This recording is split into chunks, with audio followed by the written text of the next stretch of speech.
seen before. Behind closed doors, full of an imagination. Weird science, not what teachers said to do.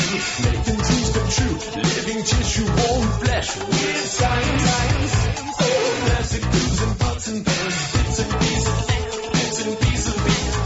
My creation, is it real?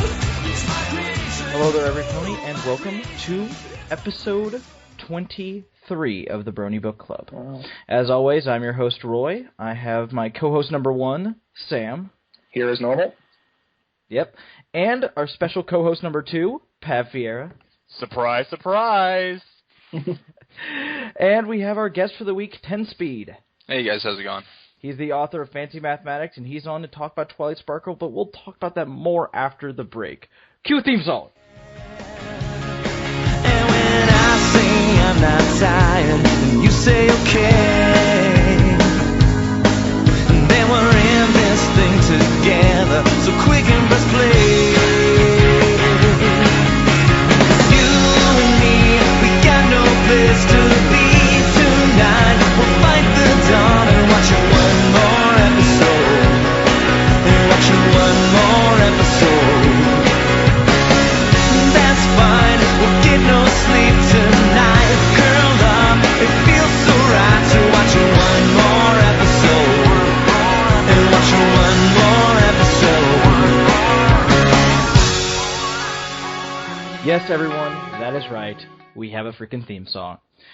So, explain that with other few changes. Yes, we have two co-hosts now, but Pav isn't going to be on here every week. It'll be more of a rotating panel based on people who've been on the show before and really like it. So, yeah, Pav's our first. I'm the flavor of the week. Yes.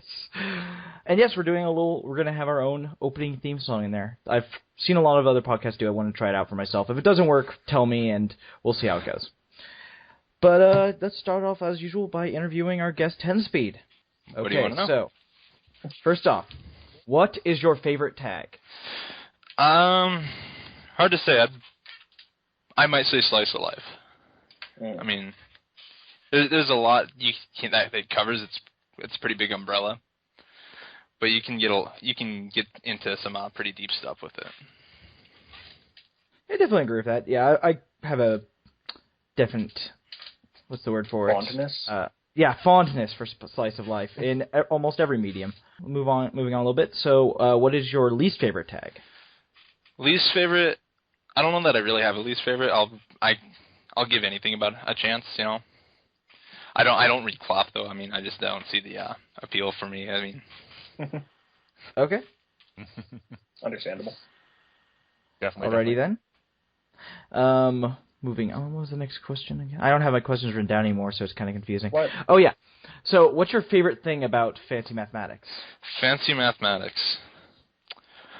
I would just say writing the characters because I have a lot of fun with just getting in their heads, you know. Yeah. When I wrote it, the first time I wrote it, I was pretty new to the fandom. I actually hadn't really read anything as far as fan fiction.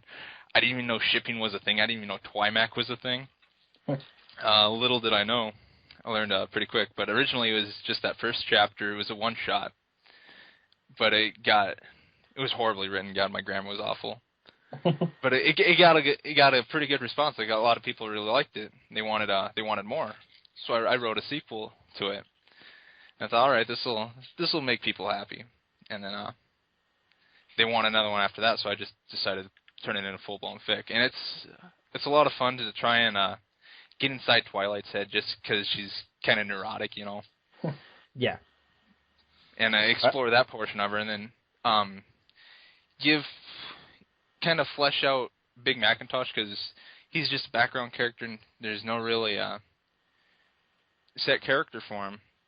So I just want to kind of take he's just kind of slow and quiet and dumb, and just kind of turn it on its head and say, maybe he's smarter than people give him credit for. Okay, so you've accidentally managed to answer the next question, which was going to be, how'd you get to writing this? But yeah, you already answered that. So, I guess the last question for me, Sam has kind of a question for you, but last question for me would be, who are your favorite professional authors, and how do you think they've affected your writing? Well, if I'm going to be honest, I haven't done a whole lot of reading since I got out of high school, but I always enjoyed like Kurt Vonnegut. Oh yeah, Kurt Vonnegut's great. Slaughterhouse 5, Welcome to the Monkey House. I like his short stories, stuff like that. I think my favorite is Hocus Pocus. That's a pretty good book. I guess I like some poets like Edgar Allan Poe, too.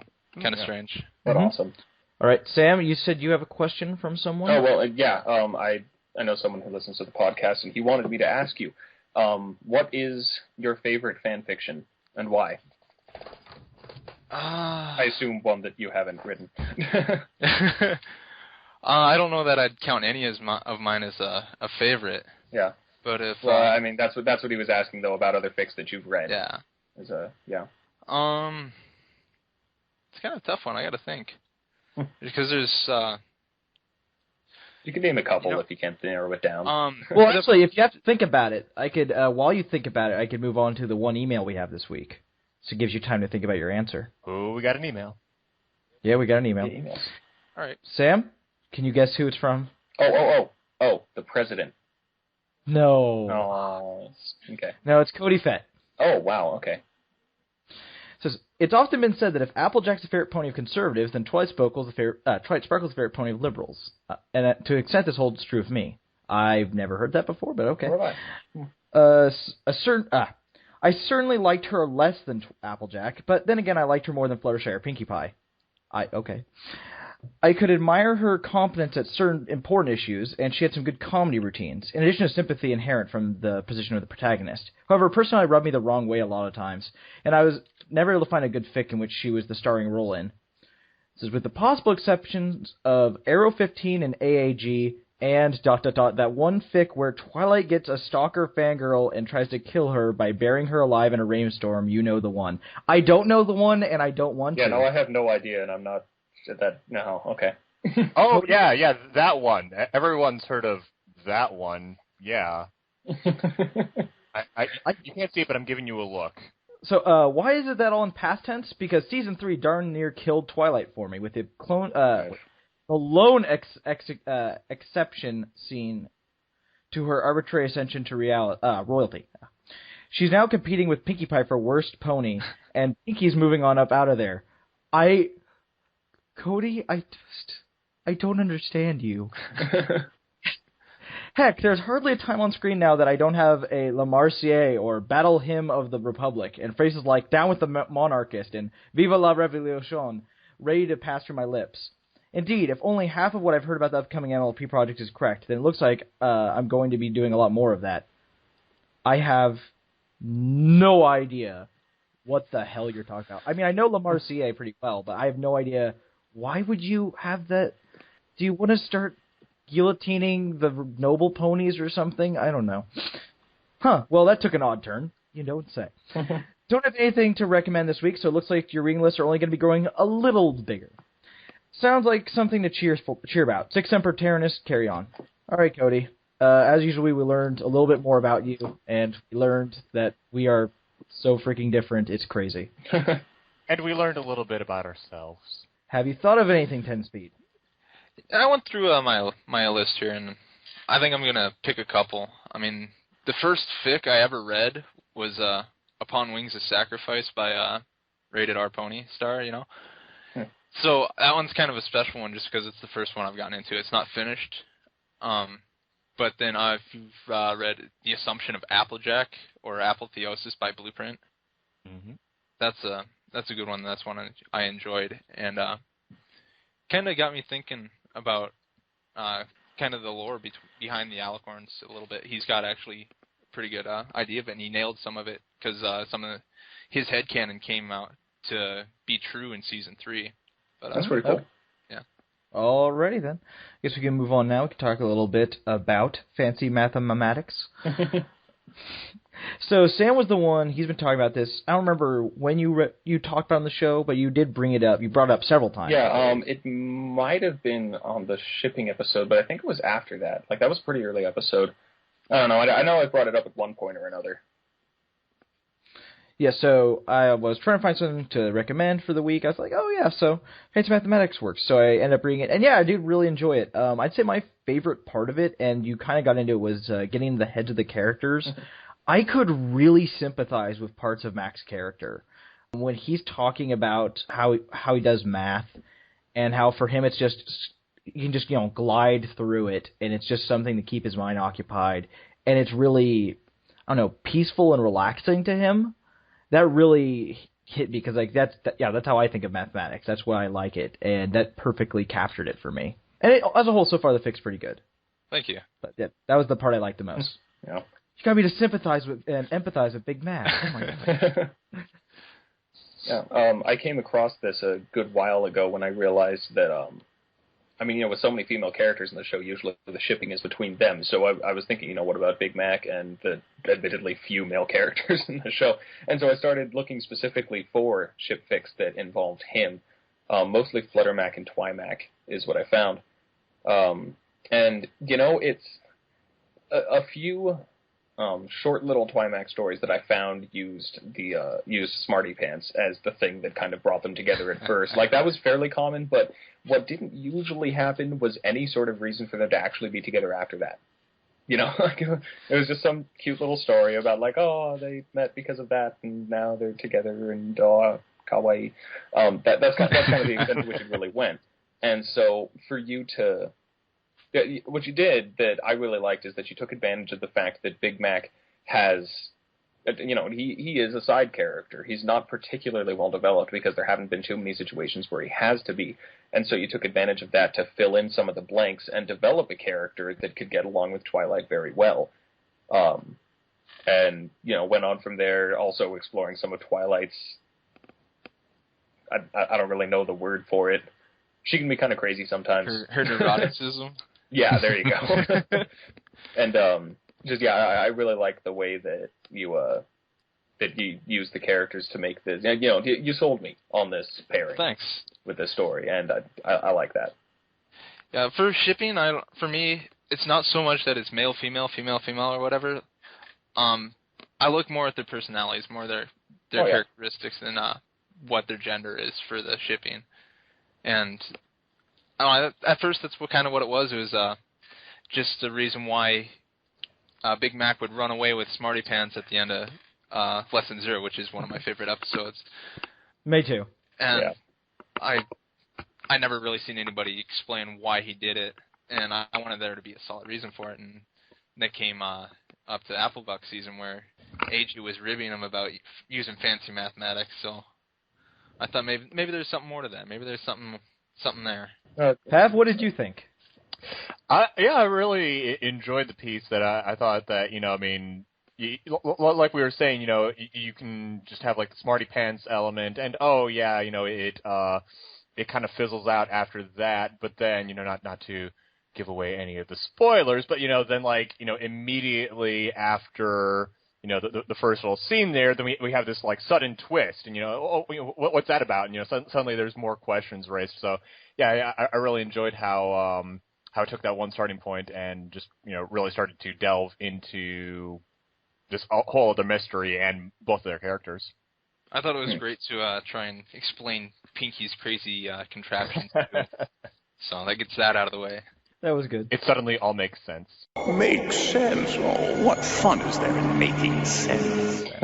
for Pinkie Pie of all ponies, yeah. It doesn't have to make sense, it has to make dollars. That's good.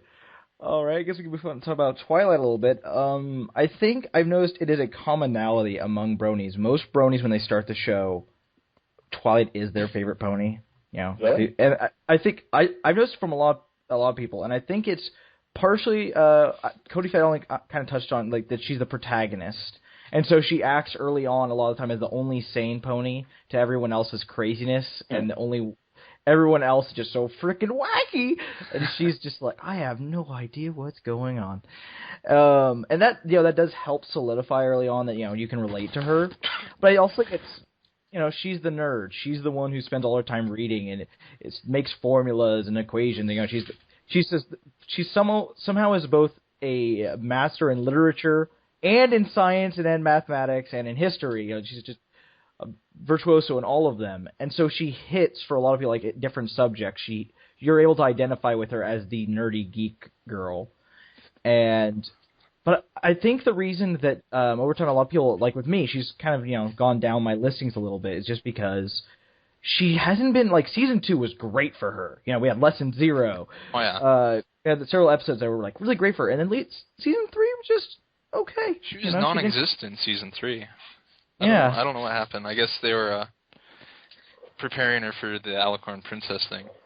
I don't know. It's like some people point out Rarity didn't get any episodes, but Rarity didn't have any episodes. Whenever she was in an episode, she did stuff that was awesome. She left an impression on you. And then Twilight, not really. Yeah, like the Season 3 opener, it sure felt, they showed like Star Swirl's book at the end, and they're like, oh man, they're going to be, setting up this crazy like 13-episode arc, and nothing really came of that. Yeah, that was my biggest gripe with Season 3, is everything was, just about every episode, it seemed like it was rushed. It seemed like there should have been more to it. There's a couple could have been stretched into 2 episodes, like Discord and the finale. They should have at least been 2 episodes. Yeah. Yeah. Now, Sam is among our group of friends. We always refer to him as the Twilight. He is our element of magic. So, talk about Twilight in fan fiction. Go. Okay. Firstly, Twilight was not my favorite to start off. Because when it comes down to it, as soon as Fluttershy came on screen, I fell in love with her immediately. I've said on the show in the past, especially, we did a Fluttershy episode last time, so I'm sure it's well known. I am a sucker for Moe, for those ridiculously adorable characters that just make you want to hug them and take care of them and make sure no one ever hurts them, ever. That was exactly my same reaction when she first came on in the first episode. I'm like, oh, okay, Twilight's the nerdy one, and Rainbow Dash is the jock, and then Fluttershy comes on screen. Oh my God, it's the Moe one! Yup. Man, you guys would be the easiest people to assassinate. It's true. So true. Like a really ridiculously cute android just have a 10 megaton bomb inside. Wow. Now there's a dark thought. Boy, that escalated quickly. You'll see in a second. It'll all make sense in a second. Oh, thanks, boy. Roy. Someone's writing that fanfic as we speak. Yes! We need someone to write a fanfic about us. I'm looking forward to that. But even if it's a Roy Sam No. fanfic, it doesn't matter. No. Why are It's happening. It's happening. Write it! That's my next. Write it! Okay, well, anyway, at first Twilight was certainly not my favorite. Fluttershy remained my favorite for a good long while, but as I also think I mentioned in the Fluttershy episode briefly, Twilight's been climbing up the ranks and is kind of fighting Fluttershy for first place in my mind right now. Reason being because, similar to what Roy said about our group of friends and such, I do actually relate to Twilight more than any of the other ponies, I think. I'm not as broad as her, she's super into science, math, literature, etc., all these things. I'm more of the bookworm side, though also, of course, reaching into media that doesn't exist in the pony world, like video games and film and such.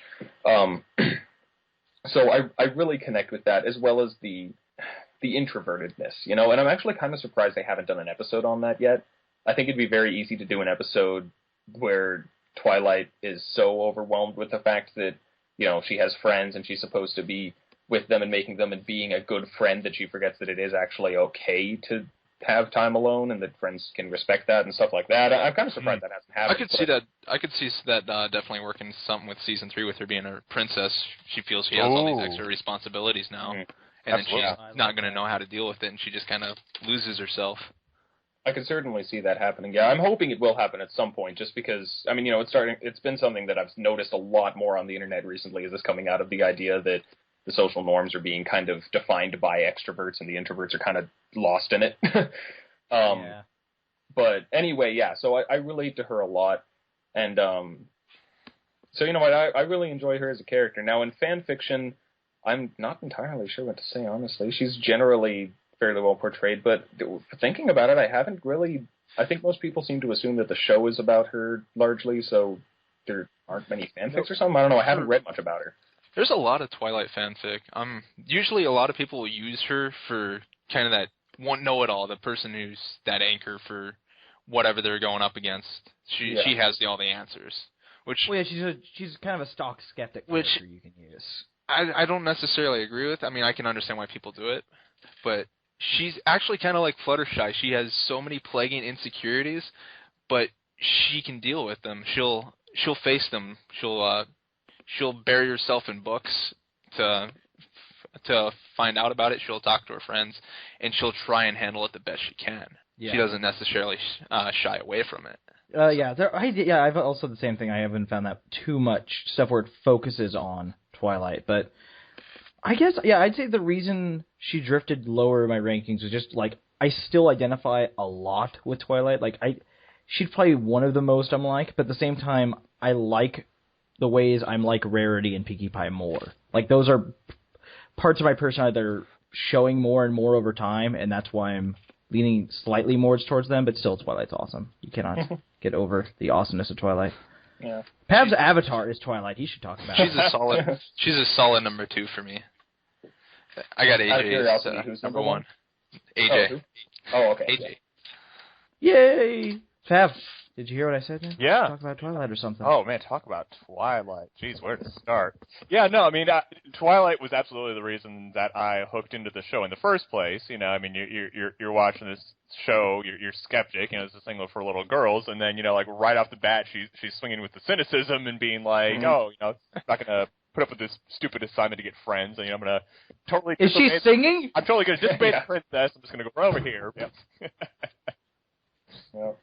But yeah, I mean, I definitely see where you've been coming from with season 3, with her not showing as much of a standing, and I admit, you know, I mean, Twilight's still really high up there, but I've felt her starting to, you know, lose her solid telekinetic grip on slot number 1. You know, Sweetie Belle's been climbing the ranks, Fluttershy the ranks. So, Sweetie Belle must always climb the ranks.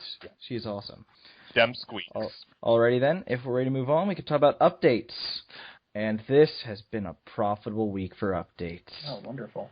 So, I have 5 things, but they're all, like, great things to talk about. So, Fick I talked about last week. Flash Fog by Quackerjack updated. For those of you who don't know, it's Fluttershy is became a fog expert mostly for the tax break, and now actually has to deal with an actual emergency with lives at risk, and that's not going well. And this was a great chapter. The stakes have been raised. Really awesome.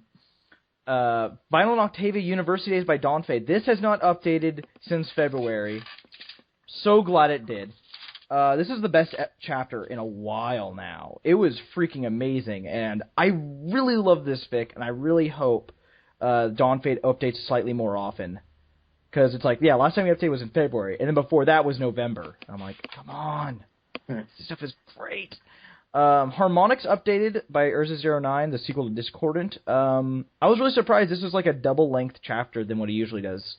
And it was really good. It had the idea of the Madlands, the place where Discord originally fought the princesses, and has been, because of the clash that happened there, the place is just completely mind-bendingly crazy ever since. It's completely quarantined from anyone going in, because if you go in there, space is bent and time is all messed up and nothing works like it should. No magic works of any kind, so you can't even fly over it.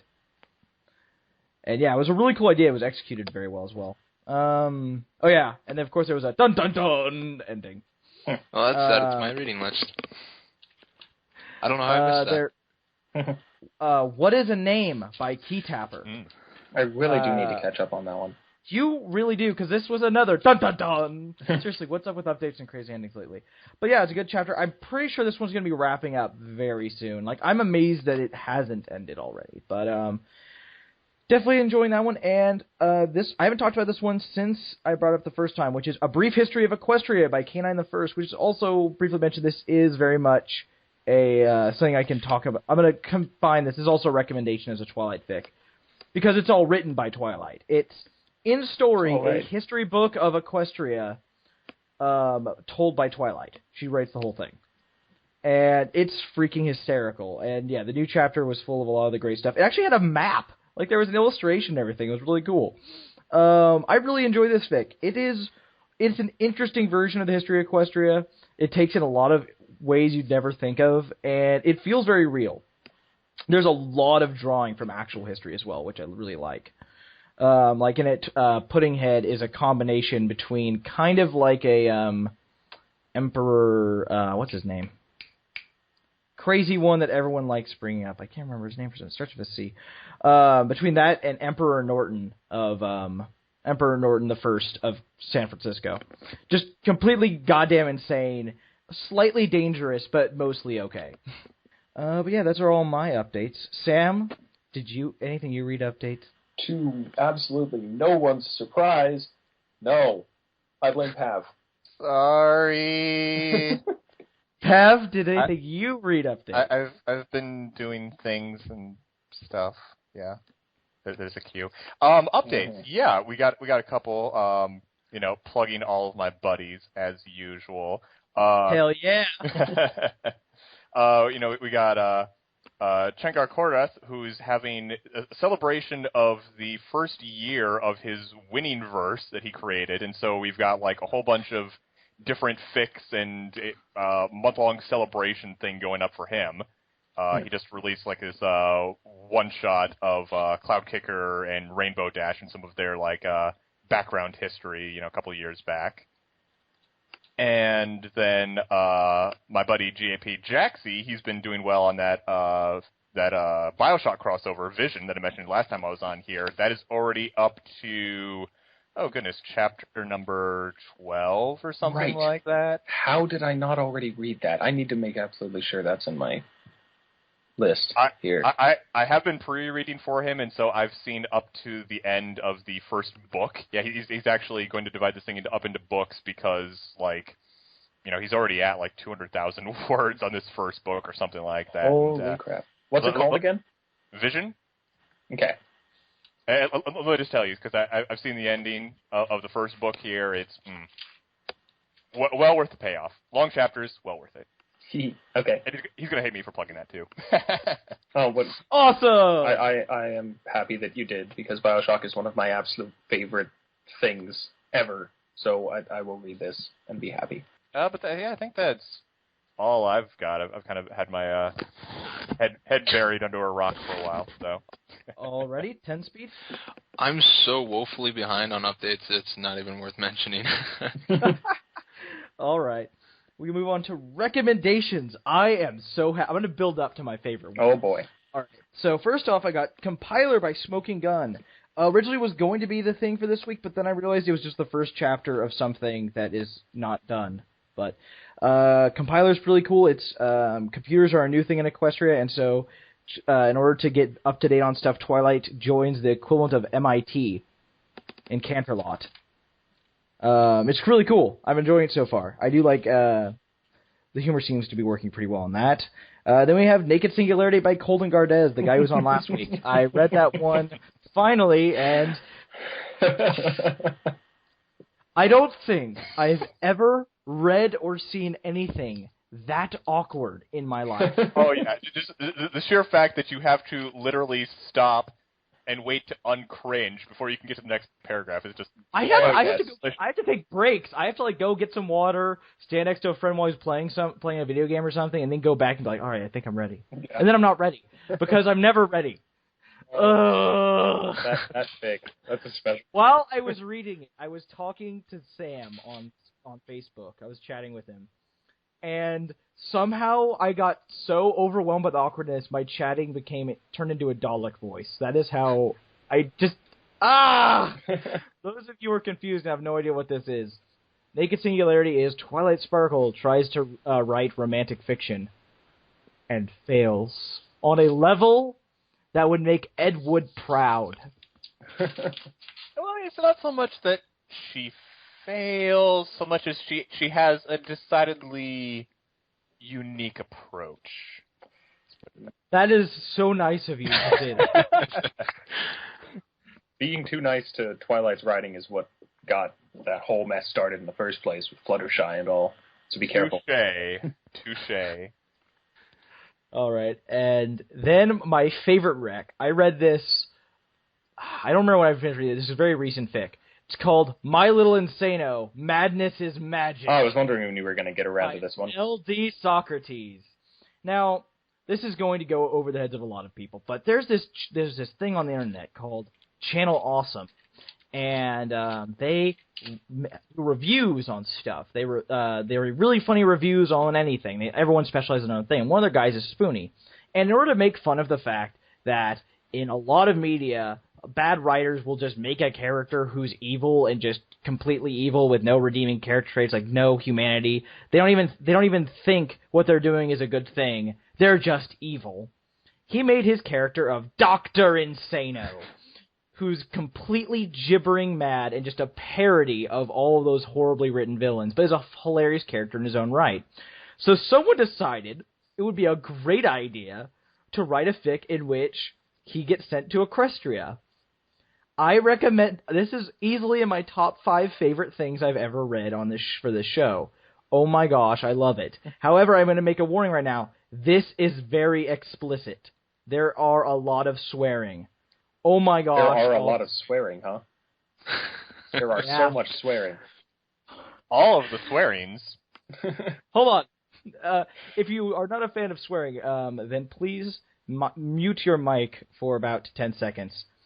Someone tears the lab coat. I'll donate your coats to a creationist museum for that, you mutt. Yeah, not even a real museum. A fucking creationist one! I need an adult.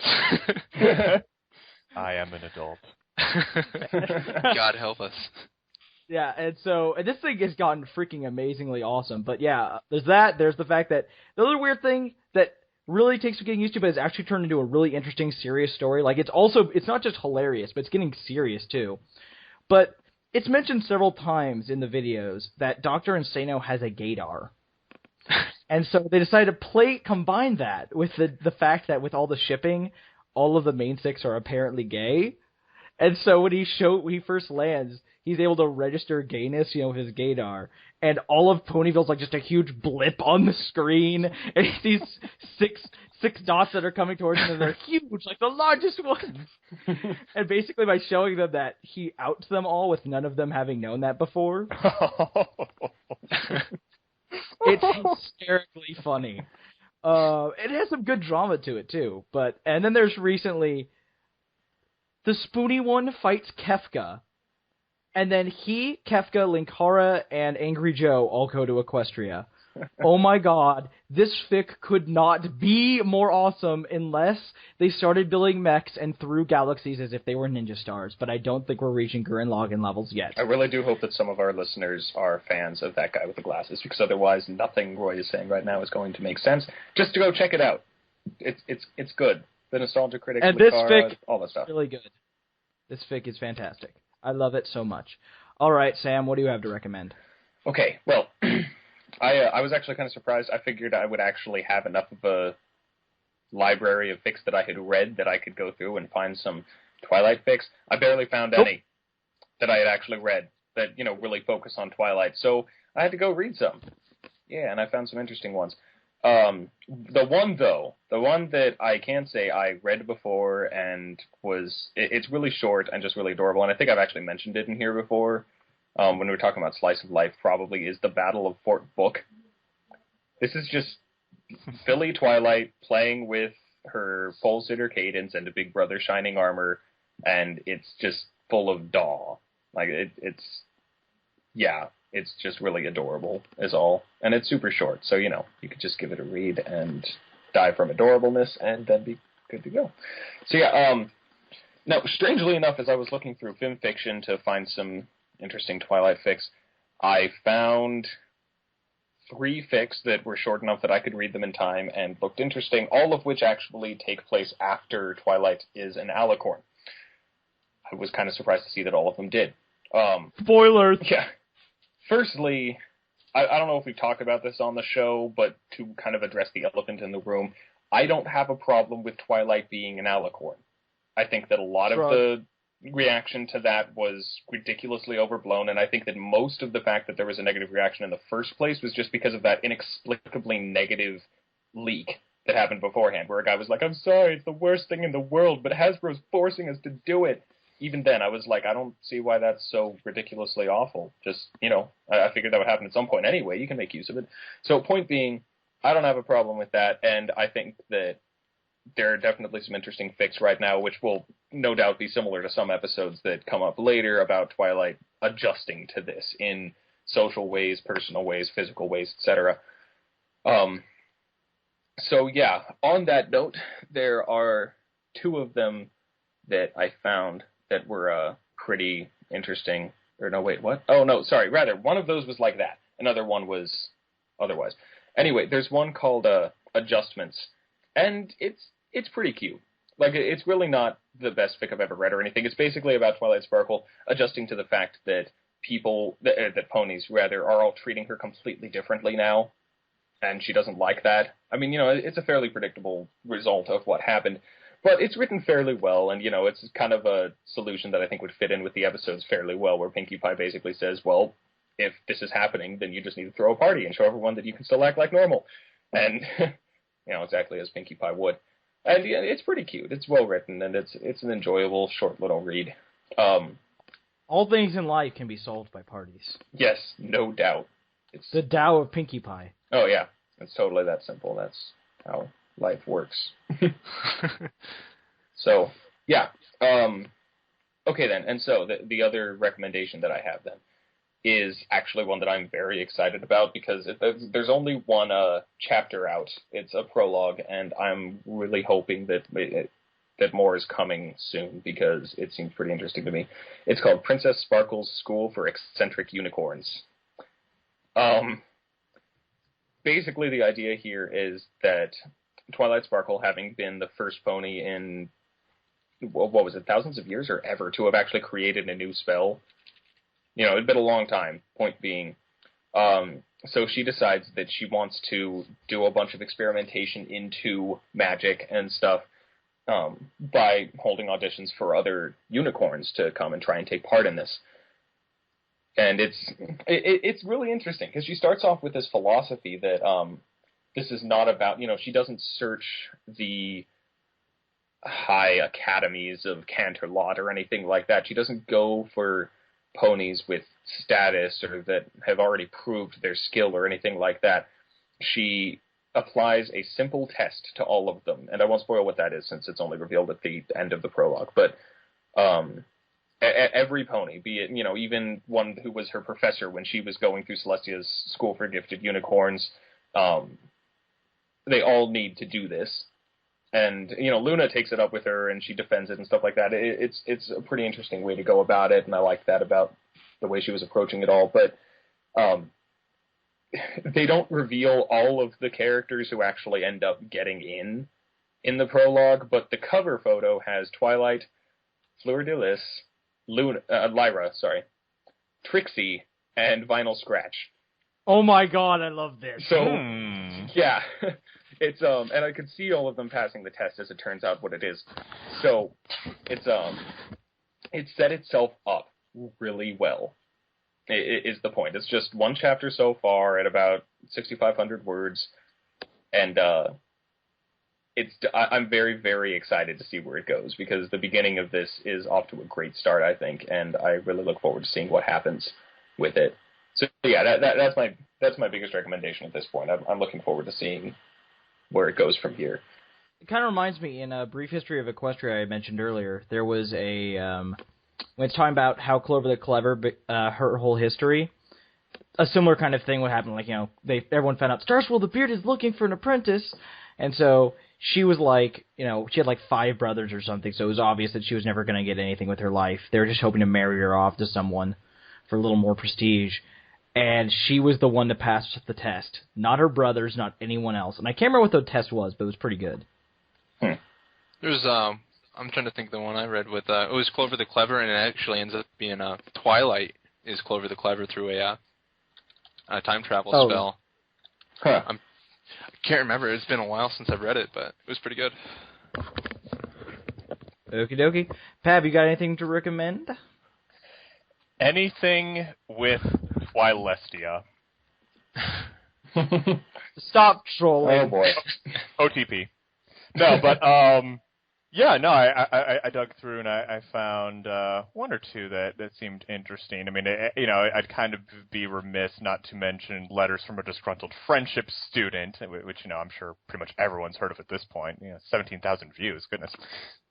But if you haven't happened to have heard of that one, that is, of course, the more sarcastic take on Twilight Sparkle as she goes through every episode of the show, but remains very true to her personality at the start of the first episode, and so she's extremely resentful and bitter about being left here in Ponyville and thinks that all of her friends here are idiots and really wants to get back home. So it's definitely a more sarcastic and cynical, twist on the show, and language warning in there, to be sure. Language and content, actually, come to think of it. But definitely one of the more amusing ones. And then where to go? The other one that I had was this is a little bit of Twilight and a little bit of Celestia, granted, but this one is In Her Sanctuary. It's by Omega Pony 11. This one, what can you say about this one without too many spoilers? But this is basically kind of exploring Celestia's relationship with her student after. I mean, this doesn't have Twilight becoming an alicorn, I don't believe, but it does have, Twilight graduating from her studies, and, this just kind of explores, the kind of life that Celestia and Twilight have as they go beyond the episodes of the show. Not in really a shipping way. It's not even tagged as that, but it's an interesting one, and it takes a decidedly unique spin on things. And it's a quick one. It's only at like 3,000 words, so definitely worth taking a look to see what that's all about. Okie dokie, cool. 10 speed, you got anything else to recommend? A couple of updates. I guess there's a few stories that I've been hoping to update, but I'm pretty sure they're dead. There's one. It's what the hell was the name of it? Pardon my French. It was To Be Remembered or something. Pretty much it's it starts off the first chapter, it's Applejack, and they're slowly starting to realize that they're not in control of their own lives, that there's somebody else writing their lives for them, somebody else beyond what's tangible for them, pushing the pen, that they're puppets on a string, and they're trying to figure it out. We're talking about Twilight Fix. I know, but it was slated to be Twilight was the next chapter, but it never got around to it, which is well, that's depressing. Which I was really looking forward to see how Twilight would handle that, but it never materialized. For a Twilight fic, I would recommend Eternal Twilight by Squirreloid. It was actually written before start of season 3. Is when it first started getting posted, but it's Twilight as an alicorn, and she's kind of taken on the mantle of Princess Luna and Princess Celestia, and they're gone now, and she's in the process of finding her own predecessor, and she's relaying the history of Equestria, the true history of Equestria, as far as what happened with the princesses, what happened with Discord. That Discord was originally the predecessor of Celestia and Luna until he became corrupted and they had to seal him away. It hasn't updated for a while, but it did get a couple of updates in February, so it's still alive and kicking, I'm hoping. Hopefully. Yeah, that'd be cool. Alrighty then. If anyone has anything else to say, we can wrap up. I'd actually really briefly like to plug another fic that I've plugged multiple times on this show, but would just like to mention again. However, ship fic would actually... What? I was just joking. I was like, Fallout Equestria? But... No. Well, I will gladly plug Fallout Equestria. It's amazing. Everyone read it. Okay. In terms of Twilight, though, the fic, however ship fic would actually happen, that has each chapter as a self-contained short, kind of deconstructing and making fun of each of the ships, has done various things with Twilight, like Twilestia, Twi-Pi, and Twi-Dash. So it's it's just fun, and I think that fic deserves more attention because I enjoy it a lot. So anyway. That Twilight chapter, it's completely inaccurate. I just want to say. Okay. If you say so. I do. Alrighty then. Okay, so if there's anything else, let's wrap up the show. So if you would like to send us a comment, question, concern, criticism, make fun of us if you'd like, just send it to the Brony Bookclub at yahoo.com, or go to our Facebook page and leave a comment there, or you should probably like the page anyway. And next week, we will be talking about Pinkie Pie, and the fic will be Pinkie Pie Psychologist, spelled with a G-E-S-T, by Master Weaver. So that shall be a lot of fun. Thank you for being on, Sam, Pav, and 10-Speed. This has been fun. Yep. Yeah, absolutely. It was fun. Oh. Okay then. Say goodbye, everybody. Bye. Bye. Bye, everybody. I knew someone would do it.